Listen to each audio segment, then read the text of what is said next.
মেয়ের বাপের বোঝা বহন করবে না,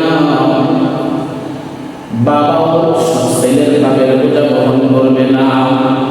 ওয়ালা তাজিরু ওয়াজিরাতুন উজরা উখরা, কেউ কারো বাপের বোঝা বহন করবে না। যার যে বাপের বোঝা সে বহন করতে হবে। স্বামী স্ত্রী দেখলে পালিয়ে যাবে, স্ত্রী স্বামীকে দেখলে পালিয়ে যাবে, মা সন্তানকে দেখলে পালিয়ে যাবে, সন্তান মাকে দেখলে পালিয়ে যাবে। ও দুনিয়ার মুসলমান ইমানদার, ওই দুনিয়ার কথাটা একবার স্মরণ করে নাও, ওই আখিরাতের কথাটা একবার স্মরণ করিয়া নাও। আখিরাতের কথাটা যখন একবার স্মরণ হয়ে যাবে, দুনিয়ার জমিনে তোমার দ্বারা আর কোনো গুনাহ হবে না, দুনিয়ার জমিনে তুমি কোনো অপরাধ করবে না। আন্না তা'লামুল মুত্তাকু ইয়াওমান লা তাজরি নাফসুন আন নাফসিন শাইআন, সকলে ইয়া নাফসি বলতে থাকবে।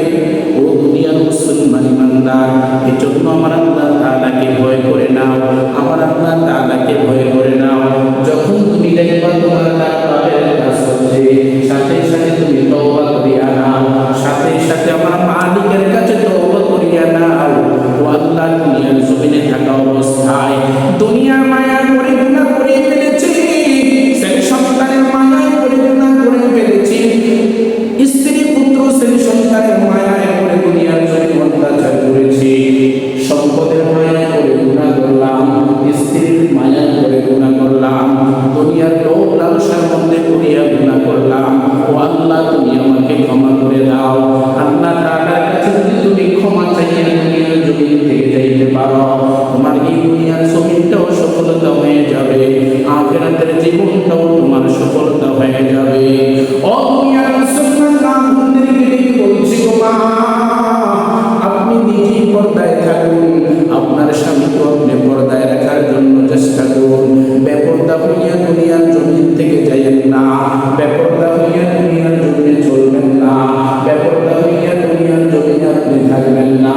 বেপর্দা হইয়া যদি আপনি দুনিয়ার জমিনে থাকেন, বেপর্দা হইয়া যদি আপনি দুনিয়ার জমিনে চলেন, আপনার দ্বারা যদি দুনিয়া মানুষ জেনার গুনার মধ্যে লিপ্ত হয়ে যায়, আপনার দ্বারা যদি কোনো মানুষ পাপের কাজে লিপ্ত হয়ে যায়, এটার জন্য কালকে আমাদের ময়দানে আপনি বেশি শাস্তি ভোগ করতে হবে।